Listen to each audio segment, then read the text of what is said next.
मुझे आज बड़ी खुशी है कि इस अशोकनगर महाविद्यालय में जो पीएम कॉलेज ऑफ एक्सीलेंस बन चुकी है,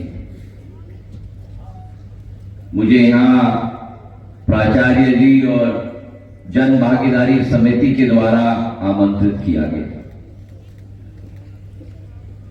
हमारा ये कॉलेज एक ऐतिहासिक कॉलेज रहा है। इसकी नींव मेरी आजी अम्मा पूर्व राजमाता साहब के द्वारा अपने विशेष योगदान के आधार पर अशोकनगर जिले में एक उत्कृष्ट संस्थान बने, एक ऐसा बीज उन्होंने बोया था जो आज वट वृक्ष के रूप में आज अशोकनगर में खड़ा हो चुका है। और उसी संस्थान में जब अध्यापक महोदय, छात्र और छात्राएं एक डेलीगेशन के रूप में मेरे पूज्य पिताजी के पास गए थे कि कॉमर्स की क्षमता हमारे कॉलेज में नहीं है,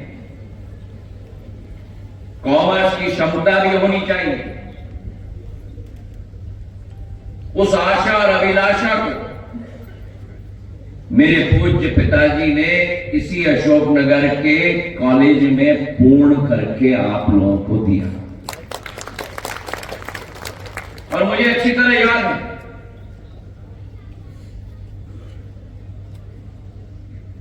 दो 2004-05 में जब हमारे इसी महाविद्यालय के विधि प्रारूप की मान्यता खतरे में आ गई, कई मापदंडों को हम पूर्ण नहीं कर पाए थे, तब आप में से ही लोग मेरे पास डेलीगेशन के रूप में आए थे। राशि की कमी हुई थी और 10 लाख रुपए की राशि मैंने स्वयं दिलवाया था ताकि इस महाविद्यालय की विधि प्रक्रिया को हम बचाकर रख पाए। मेरे कहने का तात्पर्य यह है कि ये कॉलेज मेरे लिए एक साधारण महाविद्यालय नहीं है। इस महाविद्यालय के साथ यहां के हर साल ग्रेजुएट करने वाले बच्चों के साथ सिंधिया परिवार की एक पीढ़ी नहीं, 2 पीढ़ी नहीं, लेकिन 3 पीढ़ियों का रिश्ता है। और आज मैं अपने आप को सौभाग्यशाली मानता हूं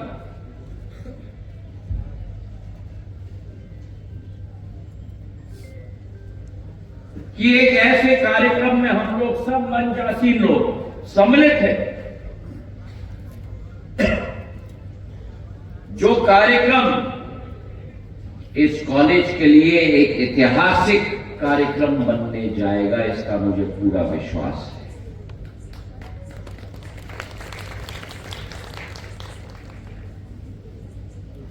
तालियां थोड़ी कम मिली इसलिए क्योंकि आधे लोग तो समझ नहीं पाए कि ऐतिहासिक कार्यक्रम क्यों बन रहा है। महाविद्यालय में कहीं भी जाते हो पूरे देश में आर्थिक प्रगति की बात होती है, आंकड़ों की बात होती है,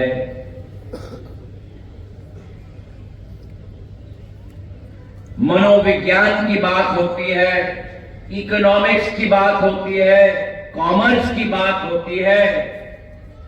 शायद ये पहला महाविद्यालय है ग्वालियर चंबल संभाग में जहां आज के बाद स्वामी विवेकानंद जी की आध्यात्मिक शक्ति की बात है।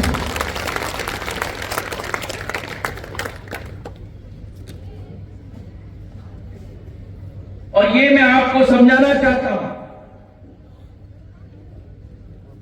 आर्थिक प्रगति महत्वपूर्ण है। बीए करो तो एमए करो, एमए करो तो नौकरी करो, नौकरी करो तो पीएचडी करो, अपने आप को आगे बढ़ाओ, अपने परिवार का नाम रोशन करो, अपने क्षेत्र का नाम रोशन करो।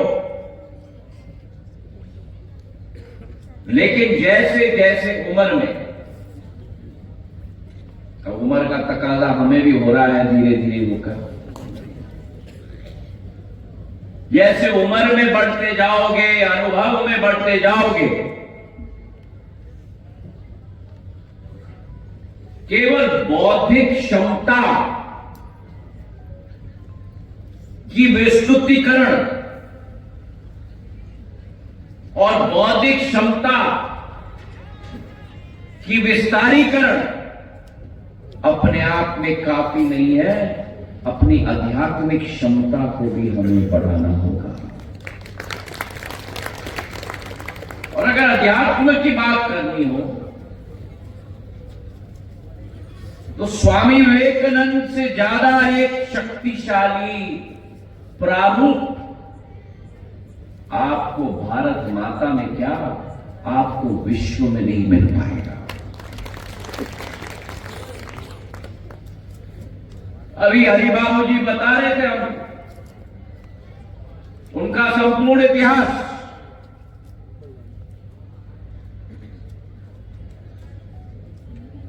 उनतालीस साल की उम्र में जिस कमरे में विश्व के गुरु, धर्म गुरु एक साथ एकत्रित हुए, कॉन्फ्लुएंस ऑफ रिलीजन्स, सारे धर्म के स्रोत की जड़ एक कमरे में एकत्रित हुए, उस कमरे में भारत का एक सपूत ने सारे विश्व को स्तब्ध करके छोड़ दिया। और आप उनकी फोटो देखें, मुझे और कुछ कहने की जरूरत नहीं। उनके तस्वीर को देखोगे, उनके फोटो को देखोगे, जो तेज उनकी चेहरे पे दिखती है, जो चमक उनके चेहरे पे दिखती है, वास्तविक तौर पर ऐसा दिखता है कि ब्रह्मांड की संपूर्ण शक्ति उनमें विराजमान है। और उन्होंने विश्व को सेवा और भक्ति का पथ दिखलाया। उनके विचारों के आधार पर भारत की आध्यात्मिक शक्ति का महल खड़ा हुआ है। और एक कहानी आज मैं आपको सुनाना चाहता हूं। एक समय में उनकी मां बहुत गंभीर रूप से बीमार हो चुकी थी। इलाज के लिए पैसा स्वामी विवेकानंद जी के पास नहीं था, तो उन्होंने बोला अपने गुरु के पास जाकर, और उनके गुरु और कोई नहीं थे, आदरणीय रामकृष्ण परमहंस थे। और आदरणीय रामकृष्ण परमहंस ने कहा स्वामी विवेकानंद जी को कि जाओ काली माता के तीर्थ पर जाओ। तो निकले स्वामी विवेकानंद, उनकी माता बीमार, संपूर्ण काली माता का तीर्थ उन्होंने किया और वापस आए। तो गुरु रामकृष्ण परमहंस ने उनसे पूछा, तीर्थ करने के बाद तुमने क्या मान्यता मांगी, क्या मन्नत मांगी? तो स्वामी विवेकानंद जी ने कहा, गुरु मैंने कुछ नहीं मांगा। तो गुरु रामकृष्ण परमहंस ने उन्हें उसी समय बोला, दोबारा काली माता के तीर्थ पर जाओ। दोबारा स्वामी विवेकानंद जी गए, वापस आए तो रामकृष्ण परमहंस ने उनसे पूछा, अब बताओ क्या मन्नत मांगी तुमने काली माता से? तो स्वामी विवेकानंद जी ने बोला, गुरु मैंने कुछ नहीं मांगा।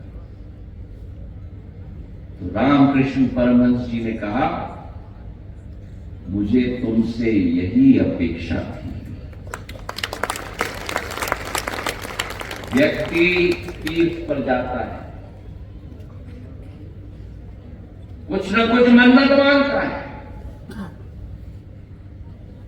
मैं विधायक बनूं, मैं सांसद बनूं, मैं मंत्री बनूं, मैं करोड़पति बनूं। स्वामी विवेकानंद जी ने उस अध्यात्म का पथ अपने गुरु के श्री चरणों से सीखा था कि कभी भी स्वतः के लिए मांग नहीं रखनी चाहिए। ये स्वामी विवेकानंद जी की क्षमता थी और जो उन्होंने सीख पूरे विश्व के लिए छोड़ी। और उन्होंने स्पष्ट कहा था कि जो शिक्षा मनुष्य को आत्मनिर्भरता और आत्मविश्वास न दे, उसका कोई औचित्य नहीं है। शिक्षा के द्वारा मस्तिष्क को ब्रॉडन और डीपन, दोनों गहरीकरण और विस्तृतीकरण दोनों हमें करना है। और ये हमारे अध्यापकों की जिम्मेदारी है। मैंने सदैव कहा है, मेरे जीवन में 3 दाता हैं। पहला है जानदाता, हमारे डॉक्टर जो जन्म में हमें मदद करते हैं। दूसरा है हमारा ज्ञानदाता, जो बीज को वृक्ष वृक्ष के रूप में परिवर्तित करता है। हमारे अध्यापकों के लिए ताली बजा के उसका उत्साह बनता है। हमारे अध्यापक क्या हैं? खड़े हो जाए। हमारे टीचर आए कि नहीं आए? अध्यापक खड़े हो जाओ, ताली बजाओ सब उनके लिए। और इनकी क्या अभिलाषा है? इनका क्या सपना है? कि मेरा विद्यार्थी मुझसे 10 गुना ज्यादा आगे बढ़े। जो सपना ये अपने बच्चों के लिए रखते हैं, वही सपना ये आपके लिए रखते हैं। और तीसरा दाता मेरा जीवन में मेरा अन्नदाता है, जो फसल बोता है, फसल उगाता है और विश्व का पेट भरता है। तो स्वामी विवेकानंद जी ने कहा था कि अगर देश की कोई शक्ति है विश्व में, तो वो युवा शक्ति। ये उस कालखंड में उन्होंने कहा जब भारत में युवा शक्ति नहीं थी। हम अंग्रेज के शासन काल से उभर ही रहे थे। उस कालखंड में उन्होंने भविष्यवाणी की थी। और आज मेरी युवा शक्ति भारत की शक्ति नहीं बनी, मेरी युवा शक्ति पूरे विश्व की शक्ति बन चुकी है। 70% इस देश की जनता 35 वर्ष की आयु से कम है। मतलब 100 करोड़ आबादी, 100 करोड़ का क्या मतलब? संपूर्ण अमेरिका की आबादी ले लो, संपूर्ण यूरोप की आबादी ले लो, जोड़ दो, उससे भी ज्यादा मेरी युवा शक्ति है। और आज ये युवा शक्ति अपना झंडा पूरे विश्व में गाड़ रही है। देशों के प्रधानमंत्री भारतीय बन रहे हैं, देशों के राष्ट्रपति भारतीय बन रहे हैं, विश्व के सबसे बड़े दूरसंचार और प्रौद्योगिकी कंपनी के सीईओ और सीएमडी भारतीय बन रहे हैं।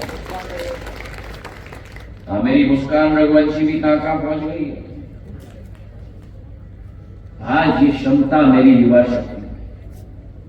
स्वामी विवेकानंद जी ने भविष्यवाणी की थी, आज आपकी शक्ति को चैनलाइज करना ये हमारा दायित्व है, ताकि भारत के परचम को आप विश्व पटल पर लहरा पाओ।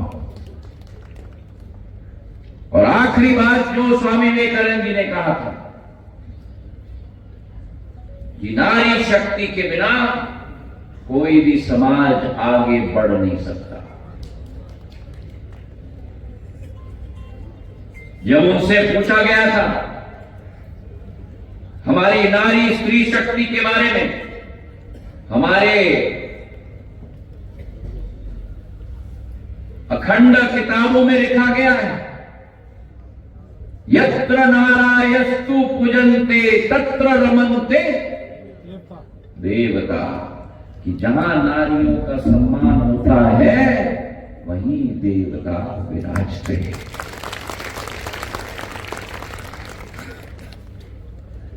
और स्पष्ट स्वामी विवेकानंद जी ने कहा था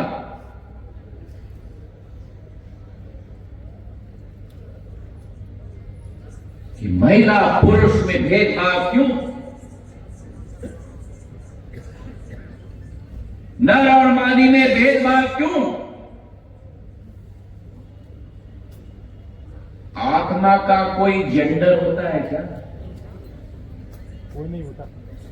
जब आत्मा का जेंडर नहीं, तो भगवान ने जो रूप दिया है उसमें भेदभाव करने का कोई अधिकार किसी का नहीं। और आज भारत वो उस विकास के पथ पर चल चुका है। मुझे बड़ा गर्व है कि मैं ऐसे नेता के साथ कार्य करने का मुझे मौका मिला है।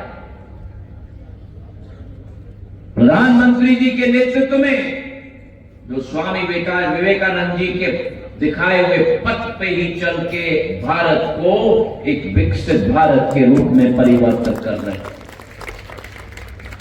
उनके नेतृत्व में भारत सरकार को आप देखो,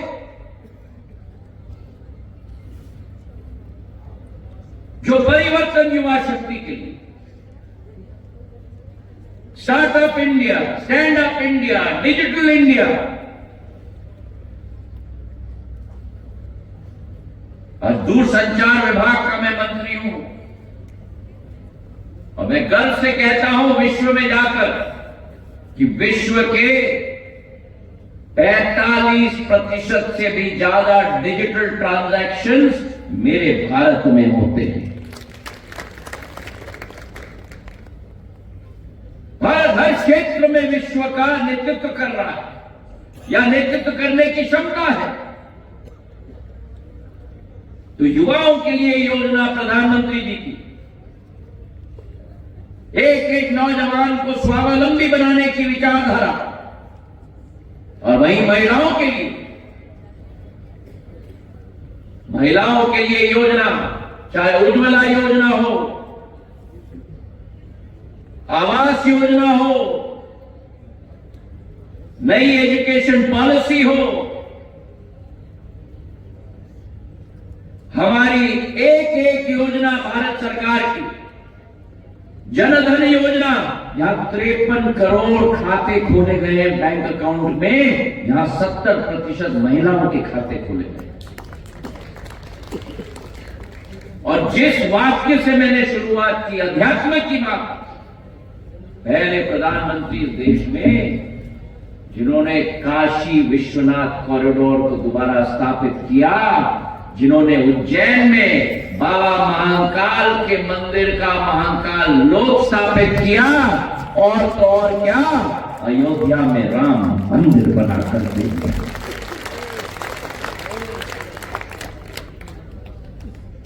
तो आज जिस भारत में आप अपना जीवन व्यतीत कर रहे हो, मेरे नौजवान दोस्तों, एक ज्वालामुखी की भारत है आज। एक ऐसी भारत है जिसकी पहचान आज पूरे विश्व में हो गई है। और आज मैं आपको एक निवेदन करना चाहता हूं, जो स्वामी विवेकानंद जी ने कहा था, जीवन में अपना मिशन बनाओ, एक विचार उठाओ, उस एक विचार को अपना जीवन बना लो, उसके बारे में ही सोचो, उसके ही सपनों देखो, और उस विचार को ही जियो तब तक जब तक लक्ष्य की पूर्ति न कर पाओ। अगर उस डिटर्मिनेशन के साथ तुम कार्य करोगे तो सफलता आपके घर पर दस्तक देगी, ये विश्वास मैं आपको दिलाता हूं। ये देश, ये अशोकनगर आपके लिए नहीं है, ये देश आपके लिए नहीं है, पूरा विश्व आपका है, और पूरा विश्व आपके उजागर होने का इंतजार कर रहा है। आज इस दिवस पर मैं जन भागीदारी समिति के अध्यक्ष महेंद्र जी को, उनकी पूरी टीम को, प्राचार्य जी को, मनोज ठाकुर जी को, अध्यापक गणों को अपने तरफ से धन्यवाद अर्पित करना चाहता हूं, और मेरे नौजवान दोस्तों को बधाई देना चाहता हूं। काश आपकी तरह आपकी उम्र का मैं होता। यही समय है, सही समय है। ये अगले 15-20 वर्ष, ये केवल आपके भविष्य के बनाने वाले वर्ष नहीं, ये भारत को बनाने वाले वर्ष है। आज हम जिस सफर पर निकल चुके हैं, अमृत काल से शताब्दी काल के सफर पर, उस सफर पर अगर अंतर कोई लाएगा भारत में, आप लाओगे। मेरे तरफ से आपको बहुत बहुत शुभकामनाएं, बधाई, धन्यवाद, जय हिंद।